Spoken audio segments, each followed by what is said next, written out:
السلام علیکم ورحمۃ اللہ وبرکاتہ۔ جی بالکل صحیح ہے، نصیحت لیتے رہنا چاہیے۔ تو ان کی درخواست پر میں لبیک کہتا ہوں۔ ماشاءاللہ، کسی کی طلب بہت بڑی چیز ہے، تو طلب کرے سامنے سے تو بڑی اچھی بات ہے، بڑی خوشی بھی ہوتی ہے۔ ہم اتنے بڑے تو نہیں ہیں، البتہ جب انہوں نے اتنے اخلاص کے ساتھ میں پوچھا ہے تو ایک دو چیزیں بتا دیتا ہوں۔ ایک چیز تو یہ ہے کہ مراقبے کا اہتمام کرو، مراقبے کا میں الحمدللہ ہمیشہ اس بات کا اہتمام کرتا ہوں۔ مراقبہ لفظ جو ہے نا، وہ لوگ سمجھتے ہیں کہ بہت بڑی چیز ہے۔ جس طرح تقوی کا لفظ آتا ہے تو انسان سمجھتا ہے کہ وہ تقوی کتنی بڑی چیز ہے، بھئی ہر انسان کے بس کی بات نہیں ہے تقوی۔ حالانکہ ایسی بات نہیں ہے، تقوی جو ہے نا وہ ہر انسان کے بس کی بات ہے، اور تقوی کا درجہ بھی بہت بڑا ہے، اور اس پر عمل کرنا اتنا مشکل بھی نہیں ہے، آسان ہے، لیکن ہم نے اس کو ہوا بنا دیا ہے۔ اسی طریقے سے مراقبہ جب لفظ آتا ہے تو لوگ سمجھتے ہیں ارے بھئی یہ تو بڑے بزرگوں کا کام ہے، ہم کہاں اس لائق کہ ہم مراقبہ کریں۔ حالانکہ ایسی بات نہیں ہے، ہر مسلمان مراقبہ کر سکتا ہے۔ مراقبہ تنہائی میں بیٹھو، 1 منٹ سے شروع کرو، 2 منٹ سے شروع کرو، 5 منٹ سے شروع کرو، 10 منٹ سے شروع کرو، اور اس طرح بیٹھو کہ اپنی ساری مصروفیات کو ایک طرف رکھ دو، گھر کے کام، موبائل، گھر کی ذمہ داریاں، بچے، ان سب کو ایک طرف رکھ کے تنہائی میں بیٹھ جاؤ، قبلہ رخ ہو، اور تنہائی میں بیٹھ کر پھر سوچو۔ کیا سوچنا ہے؟ سوچو موت کے بعد کی زندگی کا سوچو، قبر کا سوچو، جنت جہنم کا سوچو، پل صراط کا سوچو، اللہ کی نعمتوں کو سوچو۔ پھر اپنی ذات کے اندر غور کرو، اپنی برائیوں کے اندر غور کرو، میرے اندر کیا کیا برائیاں ہیں، میرے اندر کتنا حسد ہے، کتنا بغض ہے، کتنا کینہ ہے، میں دوسروں کے پیچھے پڑی رہتی ہوں، اپنی اصلاح کی تو میری فکر ہی نہیں ہے، میری نماز کیسی ہے، میرے معاملات کیسے ہیں، میری زبان کیسی ہے۔ اور بس یعنی اپنی برائیوں کے بارے میں سوچے تاکہ برائیوں کی اصلاح ہو سکے، اپنے مستقبل کے بارے میں سوچے، خود اپنے بارے میں سوچے کہ مجھ پر موت طاری ہو رہی ہے، ملک الموت میری روح نکال رہے ہیں۔ یعنی روزانہ الگ الگ چیزوں کا مراقبہ کرو، کبھی کسی دن اپنے گناہوں کا مراقبہ کرو، کسی دن اللہ کی ایک ایک نعمتوں کا مراقبہ کرو کہ اللہ نے مجھے صحت دی ہے، اللہ نے مجھے عافیت دی ہے، اللہ نے مجھے مال دیا ہے، اللہ نے مجھے علم دیا ہے، اور اللہ نے ایسے اسباب مہیا کیے ہیں کہ آج اگر ہم کوئی مسئلہ پوچھنے چاہے تو کروڑوں کی تعداد میں مفتیان کرام موجود ہیں۔ کوئی دینی بات معلوم کرنا چاہے، اچھی سے اچھے بیانات اور اچھی سے اچھی کتابیں ہمارے سامنے موجود ہیں۔ ایک زمانہ وہ تھا کہ ایک چھوٹی سے چھوٹی حدیث حاصل کرنے کے لیے 2 مہینے کا سفر کرنا پڑتا تھا۔ آج ہر چیز اویلیبل ہے، ہر چیز، دینی بھی دنیاوی بھی، ہر چیز میں ترقی ہے، یہ ترقیات کا زمانہ ہے ہر چیز کی۔ تو ہر چیز اتنی سہولت سے ہمیں مہیا ہو گئی ہے، اور پھر بھی ہمارے دلوں میں اس کی قدر نہیں ہے۔ اللہ کی نعمتیں، اللہ نے صحت بھی دی، مال بھی دیا، اولاد بھی دی، اور اللہ تعالیٰ نے کیا کہتے ہیں کہ عزت بھی دی، خوشحالی بھی دی۔ یہ تو اللہ کی دنیاوی نعمت ہے۔ دینی نعمتیں، اللہ نے پردے کی توفیق دی، اللہ نے پاک دامنی والی زندگی دی۔ بیچاری کتنی عورتیں ایسی ہیں جو چاہ کر بھی پاک دامنی والی زندگی نہیں گزار سکتی۔ آج کروڑوں کی تعداد میں ایسی عورتیں موجود ہیں جو مجبوری میں عفت اور پاک دامنی والے راستے کو چھوڑ کر کسی اور راستے پہ جا رہی ہے۔ مجبوری کیا ہے؟ ان کے گھر کا ماحول نہیں ہے، ان کے کالج کا ماحول نہیں ہے، ان کے ساتھ میں غربت اور افلاس کی مجبوریاں لگی ہوئی ہے، بہت ساری چیزیں۔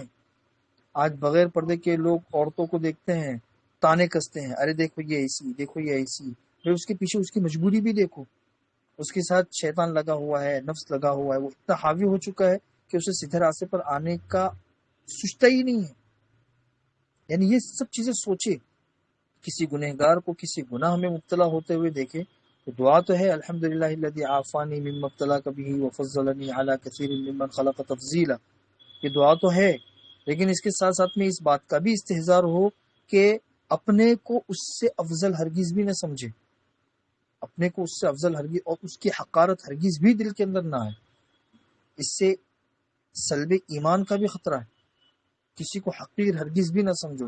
ہمیں نہیں پتا کہ کون انسان کس مجبوری میں کیا کام کر رہا ہے، کون انسان کس مجبوری میں کیا کام کر رہا ہے۔ اس کا گناہ تو ہمارے سامنے ہے، لیکن اس کی مجبوری ہم سے چھپی ہوئی، اس لیے ہر ایک کے بارے میں حسن ظن رکھو، ہاں اپنی ذات کے بارے میں بدگمانی رکھو، اپنی ذات کے بارے میں۔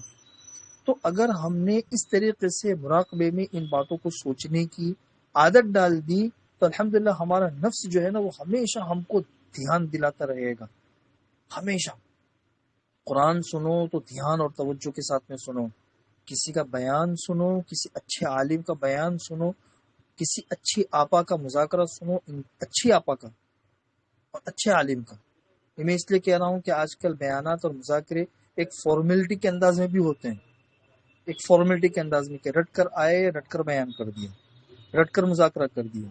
یہ نہیں، جو انسان واقعی عالم ہے، جو عورت واقعی عالمہ ہے یا واقعی فکر مند ہے اور فکروں کے ساتھ میں مذاکرہ کرتی، اس کی بات کی نورانیت ہی الگ ہوتی۔ ایسے لوگوں کے بیانات اور مذاکرے اور باتیں انتہائی توجہ کے ساتھ عمل کی نیت سے ہم سنیں تو یہ توجہ کے ساتھ سننا یہ بھی مراقبہ ہے۔ نماز پڑھ رہے ہیں، نماز میں ہم قرآن کریم کیا پڑھ رہے ہیں اس کو دھیان اور توجہ کے ساتھ میں پڑھنا یہ بھی مراقبہ ہے، یہ بھی مراقبہ ہے۔ تو کسی دن موت کا مراقبہ کرو، کسی دن اپنے گناہوں کا مراقبہ کرو، کسی دن اپنے عیوب کا مراقبہ کرو، کسی دن اللہ کی نعمتوں کا مراقبہ کرو، کسی دن اللہ کی عظمت کے مظاہر کا مراقبہ کرو۔ دنیا میں کتنے اللہ کے عظمت کے مظاہر ہیں۔ اس طریقے سے مراقبہ کرنے کی انشاءاللہ اگر آپ نے عادت ڈال دی تو آپ خود اس کی تبدیلی کے نمایاں مظاہر اپنی زندگی کے اندر دیکھو گے، اپنی زندگی کے اندر اس کا بالکل نمایاں فرق دیکھو گے۔ اس لیے اس بات کا اہتمام ہو، مراقبہ۔ اس لیے آج کی نصیحت یہی ہے، اپنی زندگی کو مراقبے والی بناؤ، فکر اور سوچ والی بناؤ۔ حضرت اقدس مولانا اشرف علی تھانوی رحمۃ اللہ علیہ فرماتے تھے کہ سوچ اور فکر انسان کی زندگی میں بالکل ایسی ہے جیسے گھڑی کے اندر سوئی ہوتی ہے، کہ گھڑی کے اندر سوئی ہوتی ہے تو وہ ہے تو معمولی سا کانٹا، لیکن اتنی بڑی سوئی کا پورا دار و مدار اسی کانٹے کے اوپر ہے۔ وہ کانٹا صحیح تو پوری گھڑی قیمتی، وہ کانٹا صحیح نہیں ہے تو پوری گھڑی بے قیمت۔ تو یہی انسان کی زندگی میں سوچ اور فکر اور مراقبے کا مقام ہے۔ انسان کی سوچ جتنی پاکیزہ بنے گی، اپنی زندگی سے متعلق، دوسروں کی زندگی سے متعلق بالکل صحیح نہج کے اوپر اگر چلنا شروع ہو جائے گی تو سمجھ لو کہ اس کا کانٹا درست ہو گیا۔ پوری گھڑی کی قیمت ہے، انسان کی پوری زندگی کی قیمت ہے۔ اور اگر یہ سوچ بدل گئی کسی بھی معاملے میں، چاہے عقیدوں کا معاملہ ہو، چاہے اعمال کا مراقبہ ہو، چاہے نظریات اور افکار کا معاملہ ہو، چاہے کسی بھی چیز کا معاملہ ہو، انسان کی سوچ اگر بگڑ گئی تو سمجھ لو اس کی سوئی بگڑ گئی، پوری گھڑی اس کی بیکار ہو گئی، پوری زندگی اس کی برباد ہو گئی۔ اس لیے اپنی سوچ کو بالکل درست، جو لوگ پائلٹ جو ہوائی جہاز چلاتے ہیں تو سوئی کے معمولی سے فرق کی وجہ سے فلائٹ کہاں سے کہاں اتر جاتا ہے، جانا ہوتا ہے اس کو ساؤتھ افریقہ اور پتہ نہیں کہاں اور پہنچ جائے گا۔ اور اگر وہ سوئی جو ہے نا بالکل صحیح ہوگی تو فلائٹ بالکل اپنے مقام اور جگہ پر پہنچے گا۔ اس لیے بھائی اپنی زندگی کے اندر اس سوچ کو، اس فکر کو اور اس مراقبے کو اہمیت دو، غیر اہم مت سمجھو۔ بس آج یہ نصیحت کا مطالبہ کیا گیا تھا تو میں نے برجستہ یہی بات میرے زبان پر آئی، یہی چیز میں نے آپ کو کہی۔ اللہ تعالیٰ اس بات پر عمل کرنے کی مجھے بھی توفیق نصیب فرمائے، آپ کو بھی توفیق نصیب فرمائے۔